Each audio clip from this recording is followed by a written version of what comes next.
Welcome, everyone. Welcome to this next episode of Collaboration Conversations. I'm your host, Regina Partain Bergman, CEO of Bridgeport Strategy and co-founder of the CEO Holy Grail. I am delighted to have a return guest co-host today, someone who has been with us before and has brought us a new group of amazing women who are out there changing the world. Welcome, Cathy. How are you today? I'm great. And thank you for having us here, Regina. It's always fun to be back on your show.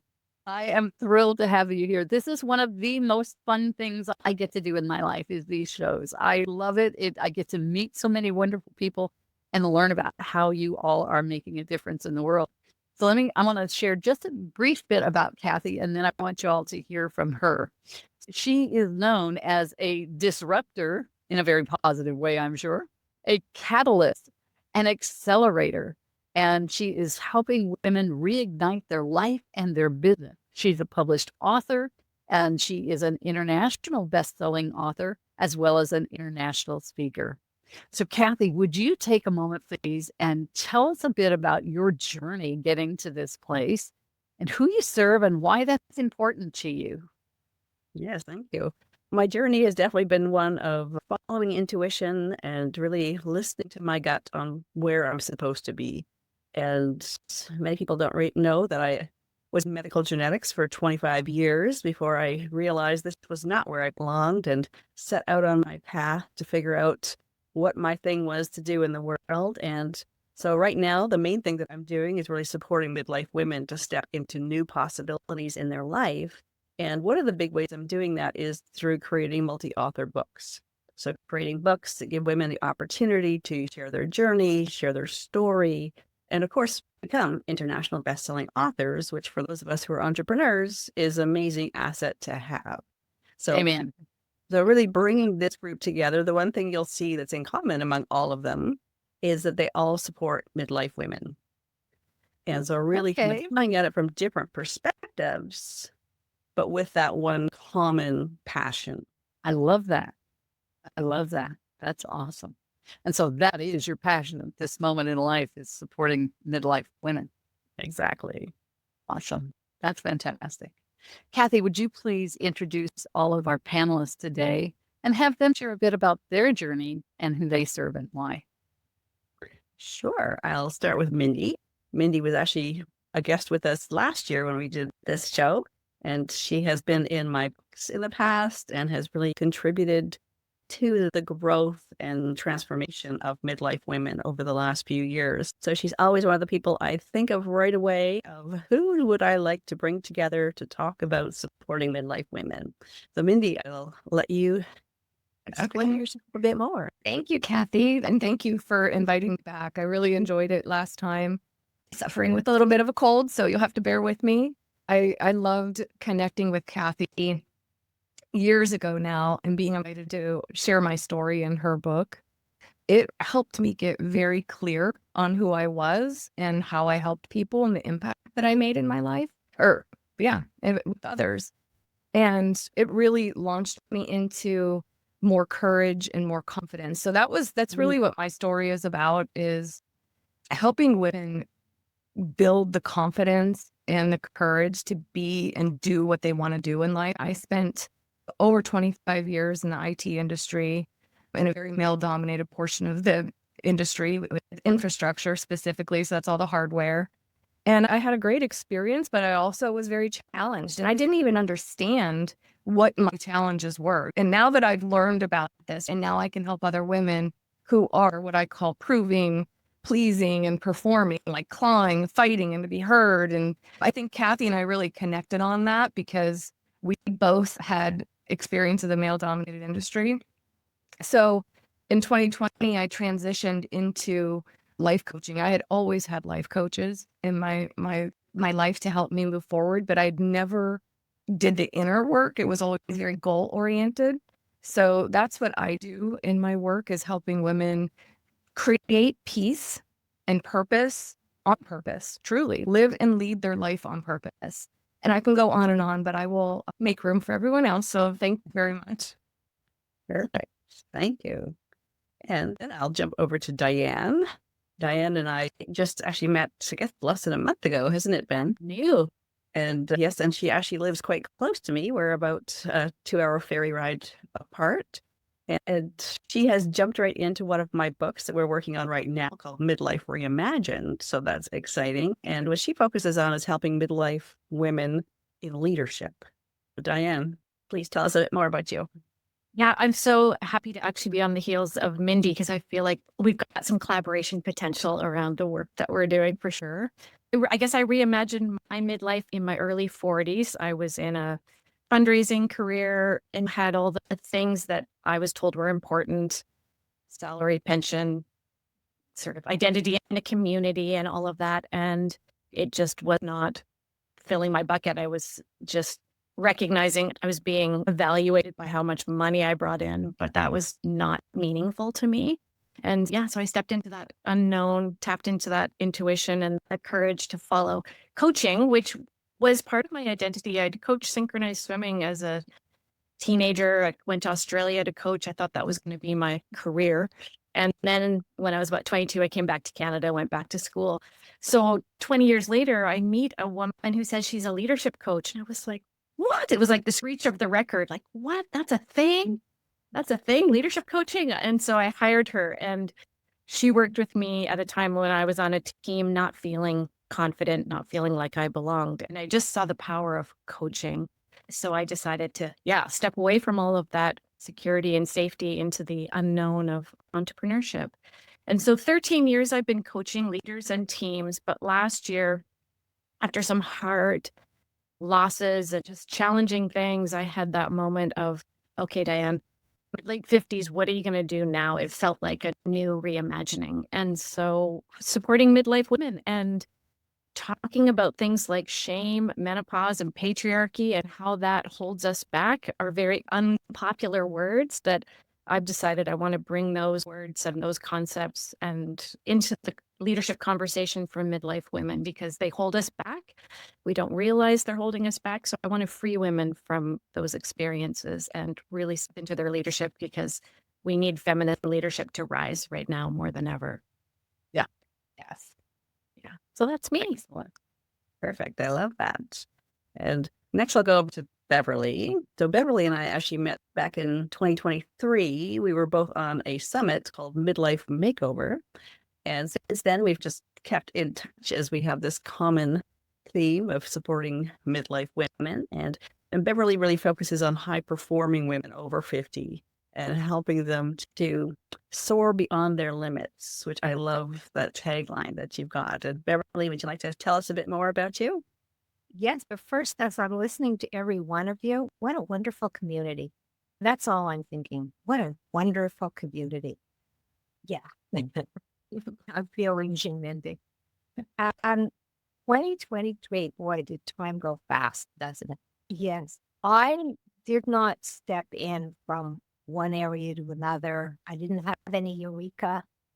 I was working with Indigenous communities in art. Art for me was my passion, and I was working up north. I'm in Canada, so when I say north, it's north. And there is some fabulous creative people up there. And there were horrific problems that I witnessed coming from my nice little middle class life.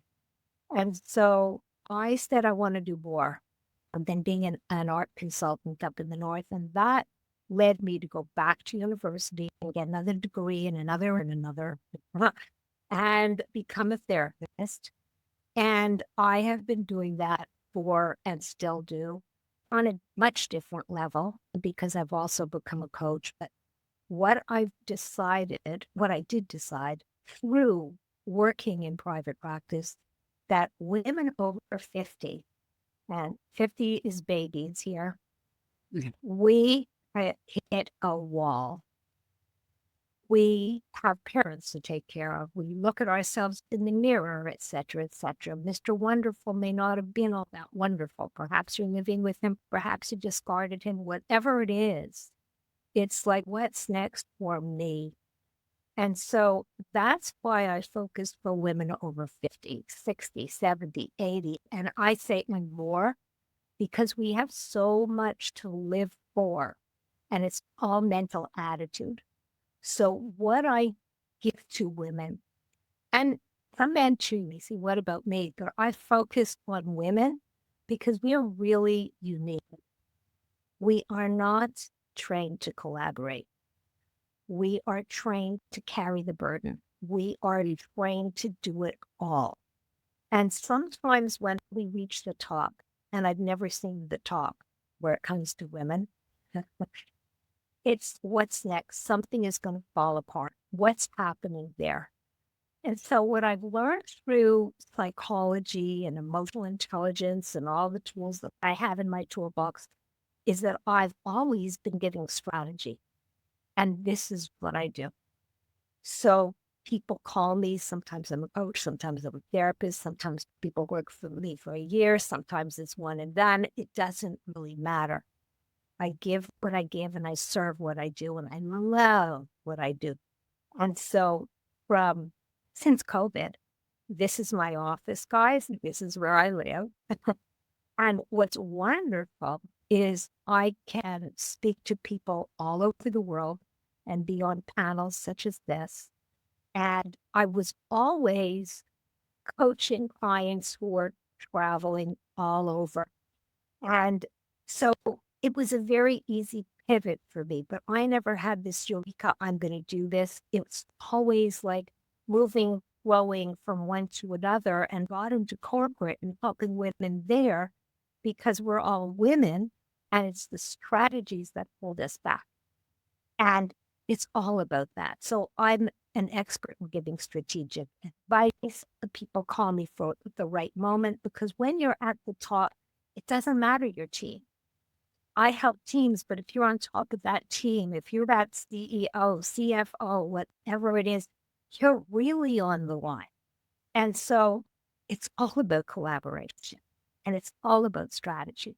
And I'm thankful that you called me and Cathy, and but you were also on my podcast, which is fabulous. Collaborate. I love it. Love it. We'll talk about that and like better quiet because I'm not the only one speaking. I love this. Perfect. Thank you.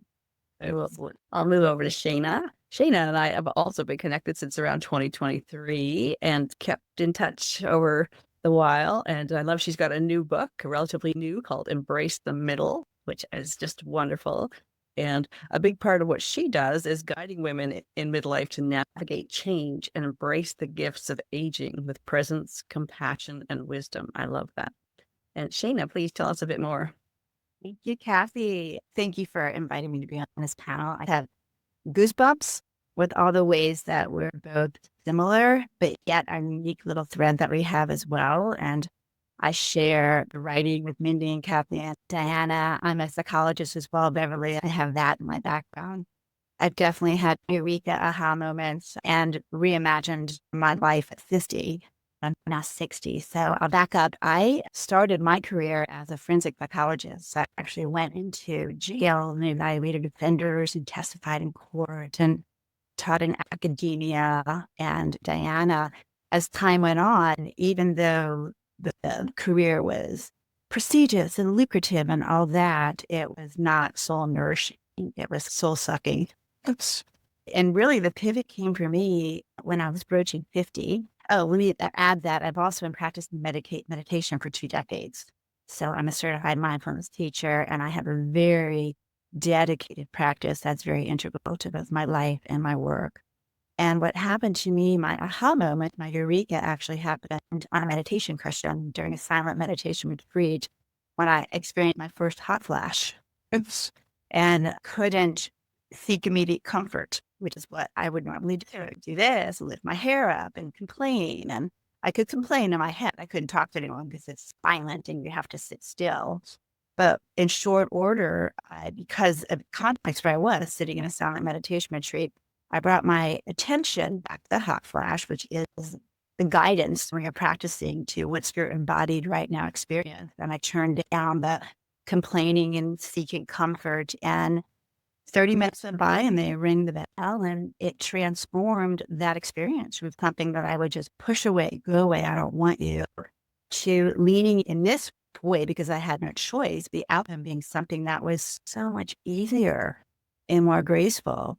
And the aha came to me not only the difference of leaning in versus pushing away, but when I started to think about all these midlife changes that were on my horizon, it ended up being much sooner than I thought, that were going to happen whether I liked it or not. My kids were getting ready to launch, one moving to Europe for undergrad. My mother was diagnosed with dementia.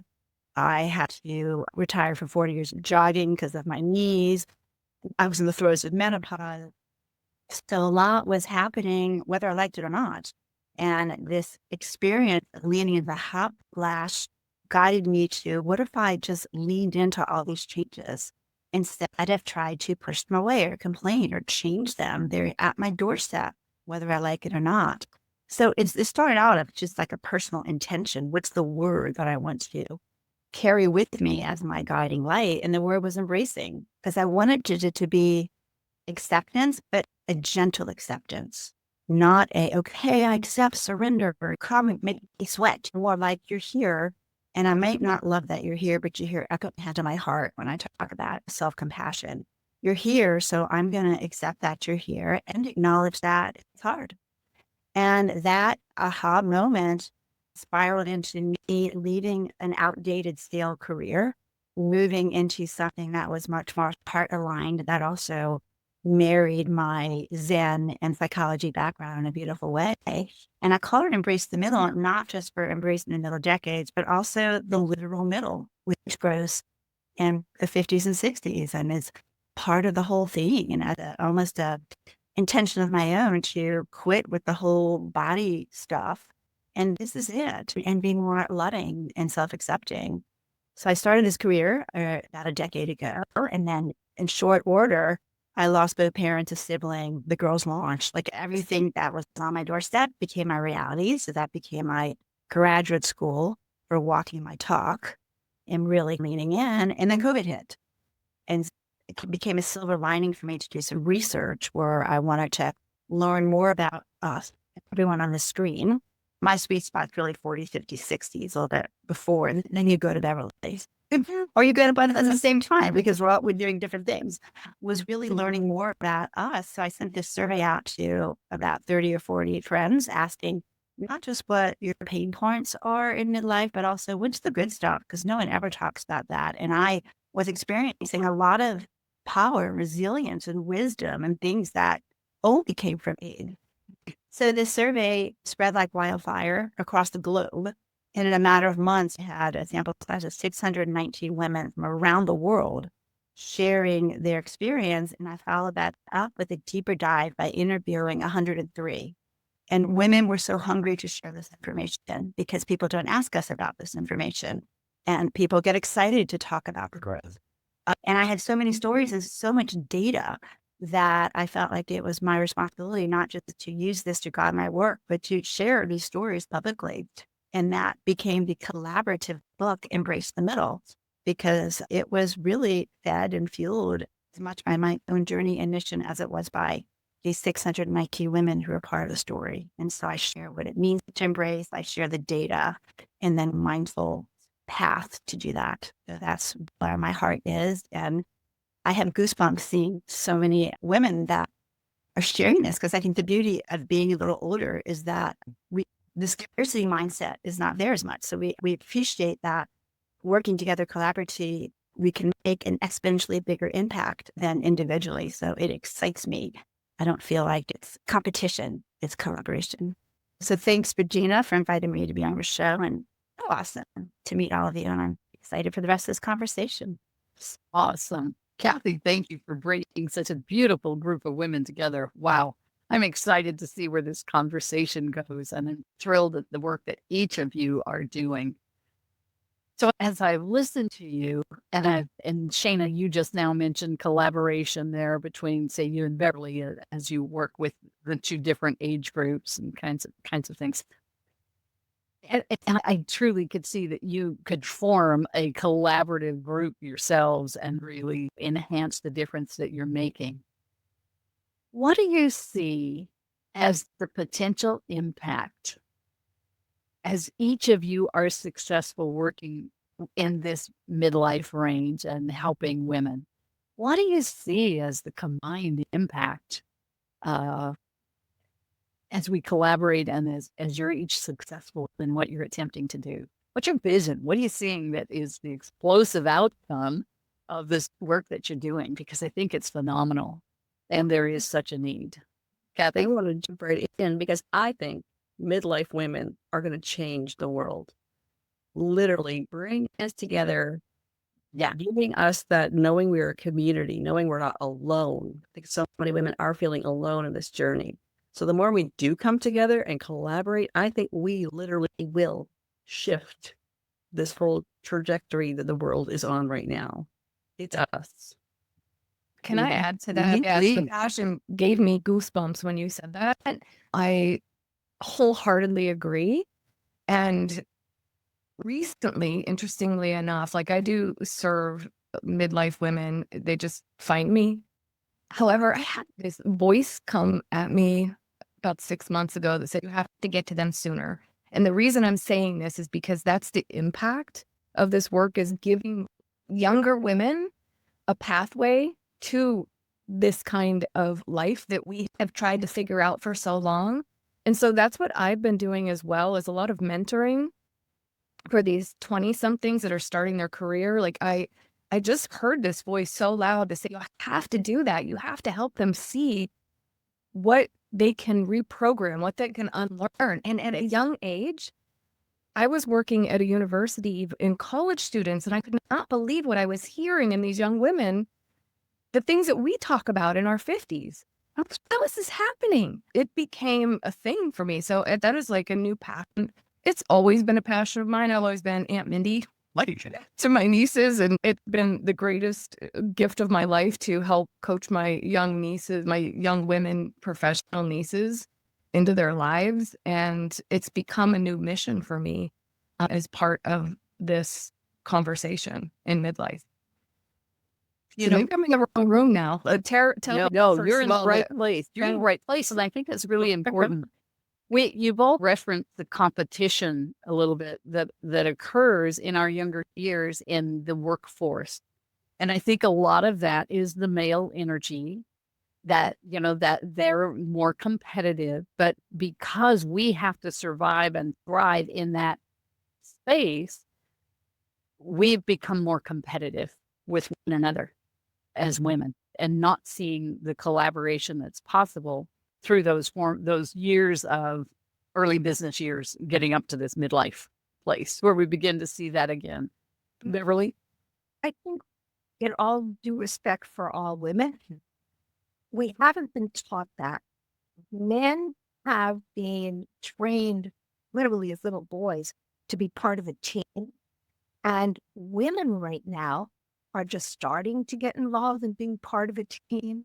Yeah. Girls, from the very beginning, we have all this Disneyland effect where I am prettier than you, mirror, mirror on the wall, who's the fairest of them all. Competitive right there. Okay. And unfortunately, we keep carrying that. And when we are collaborating with one another, we have to start letting that go. Yes. Women in business can be the most aggressive one when another one walks into the boardroom rather than lifting her up. Yeah. And so that spirit has got to go. It does. Now, when you're over 50, 60, 70, is that grandmother effect. Like you were saying, Mindy, the nurturing that we have to also do among ourselves and understand, have compassion that the body is going to be failing and that we've achieved so very much. And when you were mentioning, Shana, the stories, right? That for me was the impetus for launching a podcast, which I know nothing about.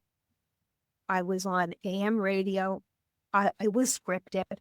And here I was saying, okay, it's stories I want. I can teach, I can tell, but I want people who have gone through over 50, all the challenges that they have had in their lives to just teach others that if I can do it, you can do it too. And that is the stories, the important thing that older women, for me, has that gift. Yeah. And the more challenges we have, and trust me, menopause for me, I was very fortunate, was like a breeze. And I think estrogen has something to do with it. But other challenges in my back and knees and all these kind of things, which I have to learn to embrace. And as Shayna, it's not that easy. I mean, Diane, or no, but we do have to embrace it and go with it because this is life. And I think today women have that opportunity. We go past 100. And if we have a purpose to keep on going and not putting all that emphasis on our knees, our back, our health, our wrinkles, et cetera, then we can give so much. So true. Collaboration is the key because It we're is. all in it together. It is. Gina, add just to your question about how we can collectively can change the outlook or the outcome. I forget the verbiage that you used exactly, but I think all of us in our unique and overlapping ways are empowering women.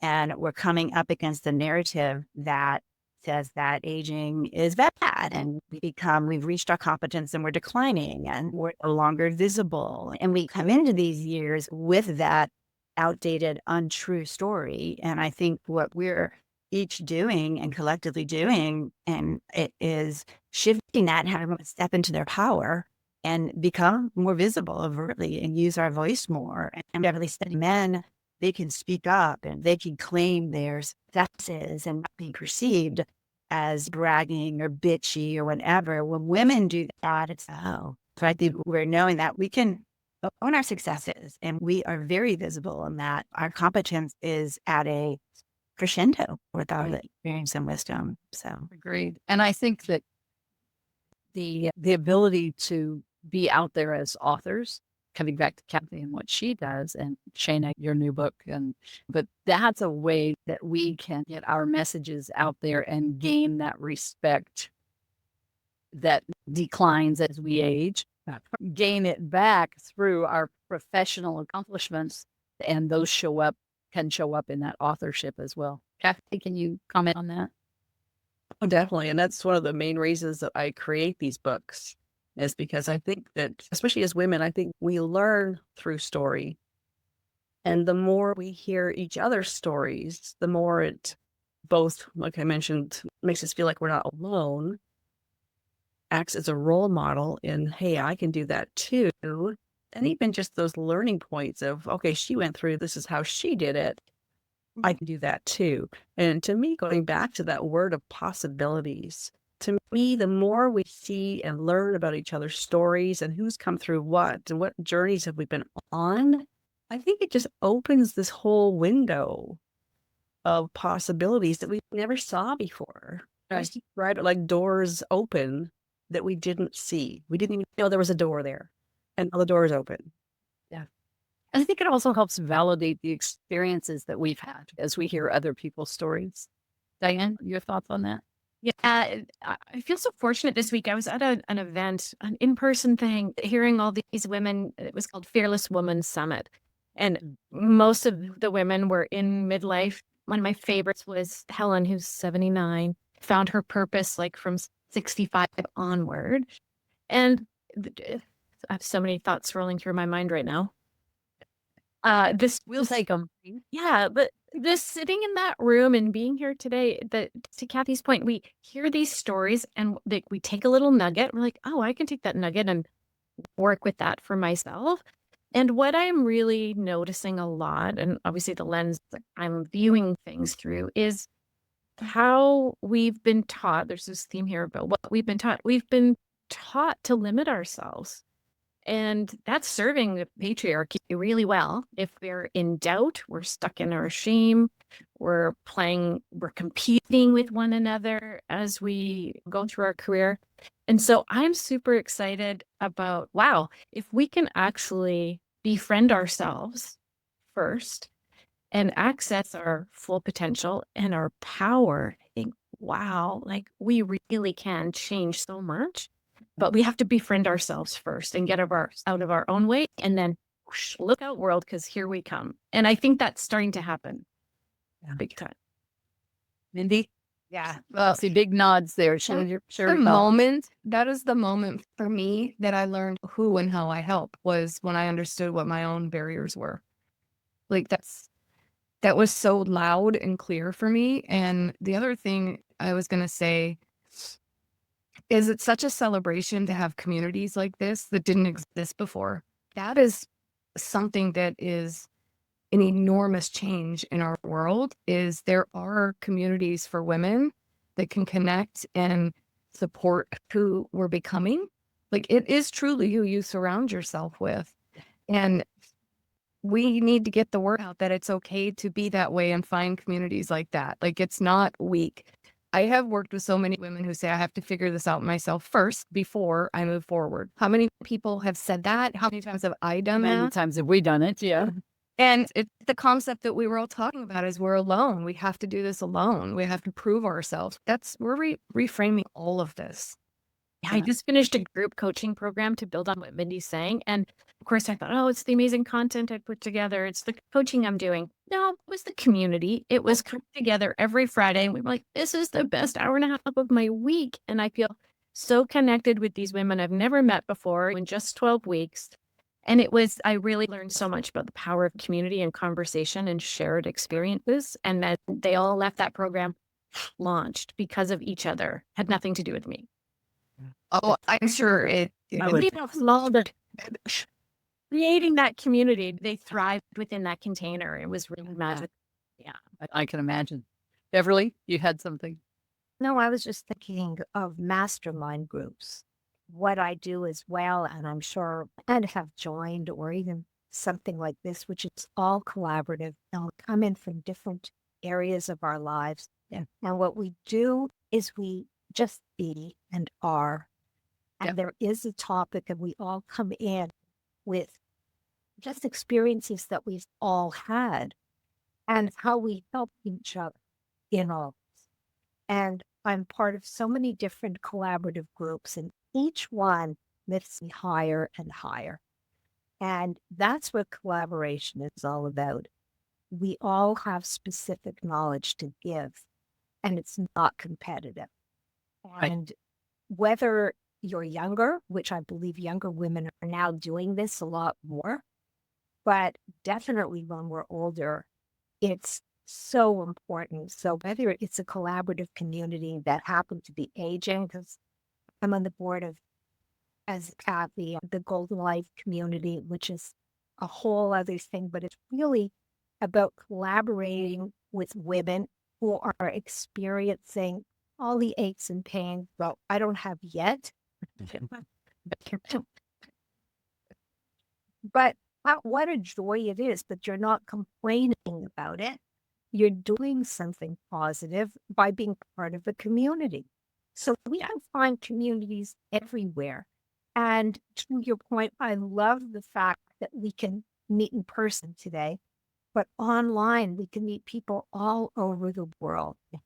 And yes, and what's wonderful about mastermind groups or just groups in general with a common theme is you have so much strength. Diane said, it's not about me, it's not about you, it's really about us, what we all bring to the table to achieve. And that's that collaborative book, Cathy, or anything else. People may not have the courage to put a book out alone, but you get a book out and it can be a bestseller, and we've all done it together. And how powerful and exciting is that? This will be with everything. Regina, to your point, that's what lifts us up with collaboration. It gives you strength. It's like you're not in it all alone. There's someone behind you. There's everyone behind you. And you don't have to fear it, because none of us are perfect. None of us know everything. None of us have to perform. We can if we want. You cannot. It doesn't matter. It's unconditional acceptance. That's collaboration. I love that definition. That's awesome. Yeah. Dana? Yeah, I had so many thoughts. I'm trying to be like, I can see them. yeah. One thought was the shared validation of women's groups, that where you just see that exhale of relief and someone learns that what they think panic attacks is really perimenopause and that they're not crazy, and that power. This is more about community than collaboration, but I think it's collaborating on everyone's well-being. So I share that, and how the group is the magic on top of the magic of whatever we're teaching or educating about. But the other thing I was thinking about was a quote I heard on a podcast, and I wish I knew who to attribute it to. It was someone in the Zen psychology world that talked about when you go somewhere to a group, focus on connecting, not impressing. Wow. And I thought it was such like and I was actually on my way to some networking function, which she likes networking functions. I'm not huge. I like seeing people, and I was like thinking about just connect, not impress. And it was like this brick came off my shoulders, and the tension and the ambivalence about going just left me. And I think this is part of what happens in midlife and beyond, when that need to people please and be liked lessens. It's never entirely gone, at least for me, but it lessens so much that it opens up space to connect when that weight of needing to come off a certain way is gone. And I think there's and it leaves room for so much more, for just when you're so focused on, I want to impress that I've achieved A, B, C, D, all this other part of you is noise. And so when that's gone, like, you can show up as your most complete, authentic self with all your beautifulness. Yeah. So that something spurred that. I'm not sure who said what. That wisdom that I learned from someone else. Yeah. And then going back to those networking sessions, we come to those with the intention of who we're going to meet and be able to serve, instead of who we're going to be able to meet to sell to. That's fun. Beautiful. Yeah. Beautiful. How can I serve them? What can I learn about them? That I can create a relationship with them. We can ultimately collaborate. People reach out to me all the time about different things. And I'd love to sit down and visit about how we can collaborate.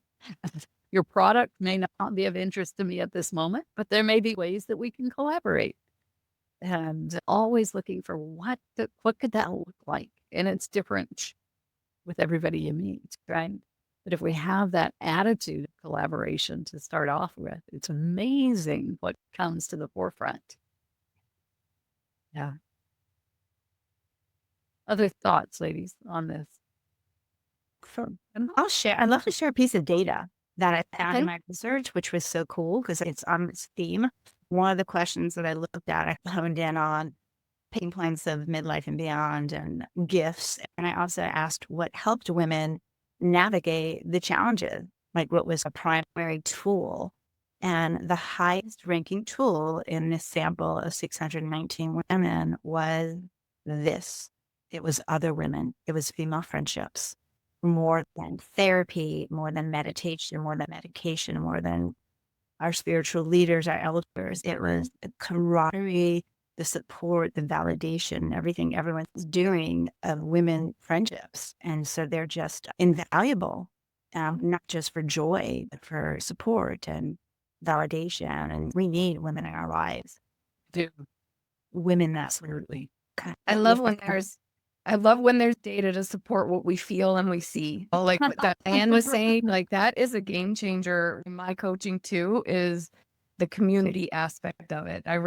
My community is called Bridgeville. So my website is Bridgeville, and it's a community for women to come together and connect and collaborate, literally to do that and to work on themselves. And I was going to say something about Diane. You said, but yeah, it's all about that. And when you have the data to support it, I just love it. So I just wanted to close up with that. Sorry. Yeah. Kathy, it looked like you had a thought as well a moment ago. Yeah. What was coming through my mind was the idea that we're rewriting history. When you think about it, it's like back when our mothers were our age, they had none of this. They did not have the opportunity to connect globally. They had their little circle, and that was about it. Whereas now, when you think about it, we are in a spot in history where we have this opportunity to create a new life after 50. Where before, back when life expectancy was like 70, 72, really you retire at 65 and you did potter till you're just waiting to die. Whereas now, here we are with all of this wisdom and experience, and at a point in our life when we really can start something completely new.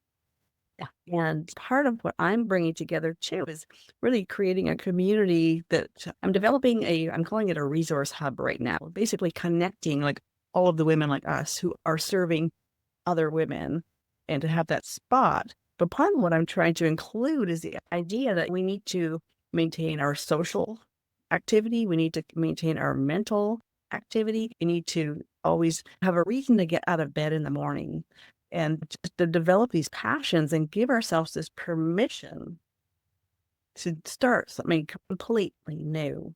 And I think collaborations like this, where we're all coming with different experiences, but with that same feeling of how do we build this together? I think is what really excites me.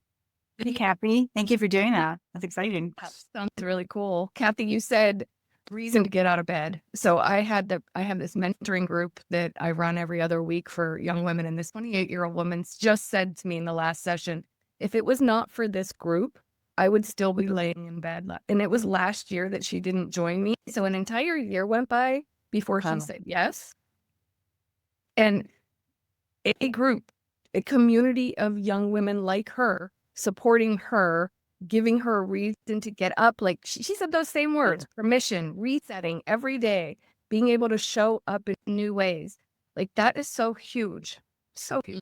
Getting out. And Yeah. okay, there's so much.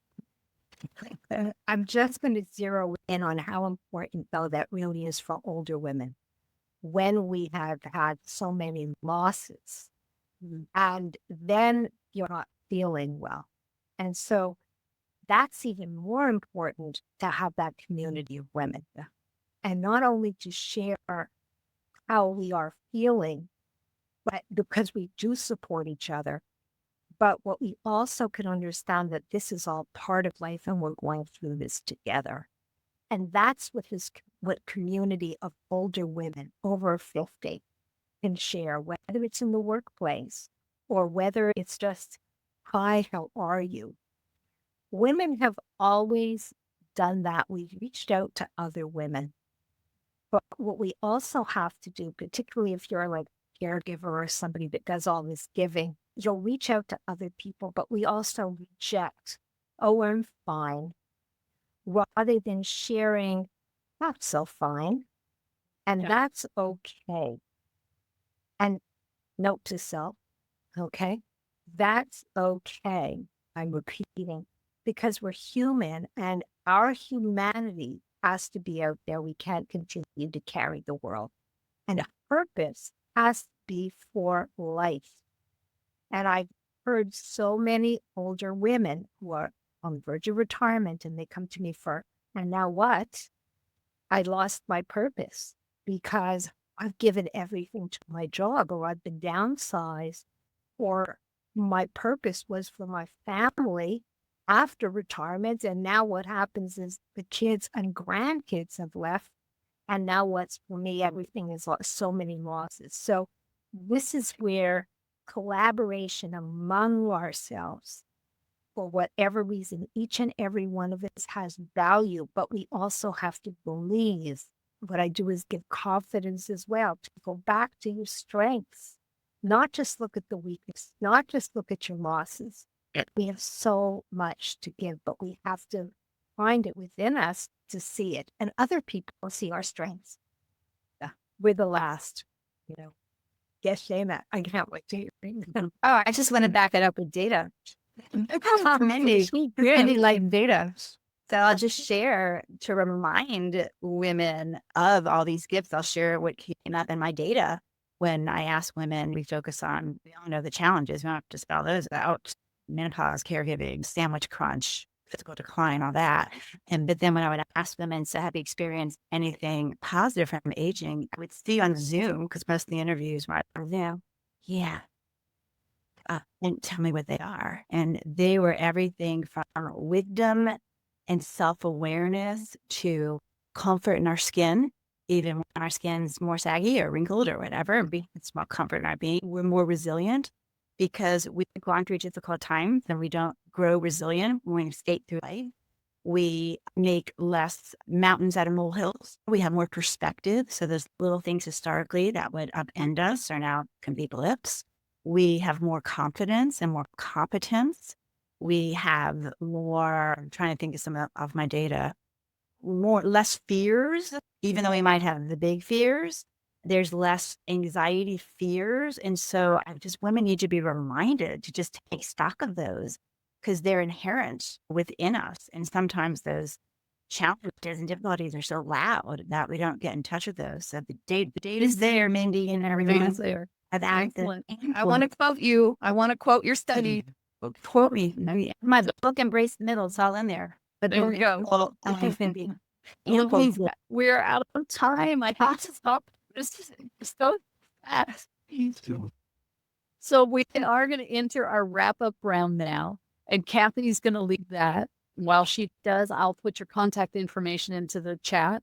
But Cathy, if you would call on everyone, please, including yourself, for final thoughts on collaboration and contact information. Okay?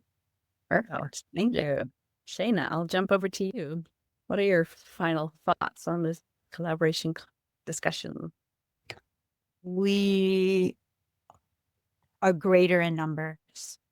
Drop the scarcity mentality. There's more than enough to go around, and our reach can be so much broader and deeper when we see each other as allies and not competitors. Perfect. And what's the best way for people to contact you? And my website, embracethemiddle.com, has all of my LinkedIn. I'm on LinkedIn, I'm on Facebook, Embrace the Middle, I'm on Instagram. And rather than giving all those, everything's either Embrace the Middle or Shayna Cathy Kaufman, but it's all on my website. So thank you. Perfect. Beverly, how about you? What are your final comments? Other than the fact that the panel is terrific, my final comments really are that collaboration lifts you higher. And we shouldn't judge ourselves. Reach out if you need help. Everyone is there to help you. And I mean everyone, meaning if you tell people you have a problem, don't be shy.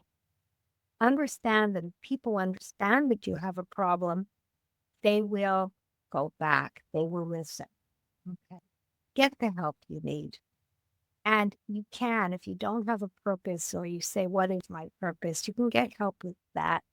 I'm going back to my website. I call it Reinvent Impossible. And that's really what it's all about. So you can reinvent yourself. Nothing is impossible. Everything that seems insurmountable is capable, different. You can pivot, you can change, but you do have to believe it. You do have to want it. And that's all it is. You've had enough of that, and there has to be something more. So reach out and get it. Collaborate with others. That's it. Perfect. What's the best way to contact you? Reinventimpossible.com or any of the links. Bev at reinventimpossible.com. There's also a free gift from Stuck to Unstoppable, meaning getting out of your headset because we're all in there. And yeah, you're going to have all the links on the site. But if you just think of Reinvent Impossible, and you can also contact me for a free 15-minute consult, going to be no sales. I don't do that. It's just reach out if you need. Sounds perfect. Thank you. How about you, Mindy? What's your final thoughts here? Definitely the concept of connection and community and how important that is for women. We can just continue to repeat that. And Diane saying, we rise by doing that together. You said something like that. And I think that was the point I was coming back to. Yeah, it's been a beautiful experience sharing our stories together today. Perfect. And what's the best way to contact you? Probably on LinkedIn. You can go to my website and my email address is there and you can sign up for my newsletter. I do have a free download of my STEM chapter that I wrote in Cathy's book. That's available, and also a balance wheel exercise that would get people focused on an area. That's the one thing that creates some clarity I have a really fun midlife special going on right now for any woman of any age because I'm turning 55 this month. I've just been called to do this 555 off of my coaching package. And what I did instead of doing one-on-one is anyone who joins is also going to be part of a community. That's just a bonus add-on because I understand how critical it is to do this work together and go through the journey together. So anyways, a lot of information, LinkedIn, my posts, you can check them out. But again, thank you for our conversation today. It was fantastic. Perfect. Thank you. How about you, Diane? What are your final thoughts?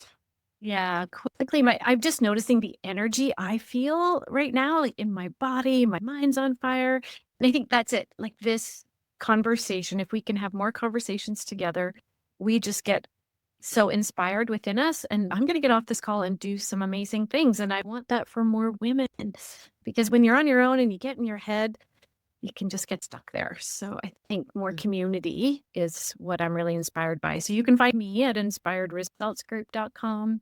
LinkedIn is my favorite social platform. Doing a free masterclass on confidence on June 20th. So if anyone's inspired to learn more about confidence, come join us for a conversation and community around that. Sure. Thank you. And I want to thank all of you for being here. It's wonderful to have all these wonderful minds working together and really sharing some of your experience and your perspective on all of these things. And yeah, the best way to contact me is inspiredtenacity.com. And also LinkedIn is really the only social media that I spend much time on. And as I mentioned, I'm creating this community, this hub. And so I will be reaching out to everyone to be involved, be connected. And yes, with the books, I realized I love bringing women together and sharing stories. And I thought this community is just the expansion of that. Yeah, so more to come on that. So thank you all for being here. Congratulations, Cathy. That sounds exciting. Yes, indeed. Ladies, this has been a real treat to spend this time with you this morning. Thank you all for being here so much. Thank you again, Cathy, for inviting such amazing people and for being willing to come back and be a co-host or be on the show again. Appreciate it so very much. Thank you. And we will see you folks next time on Collaboration Conversations. Bye for now.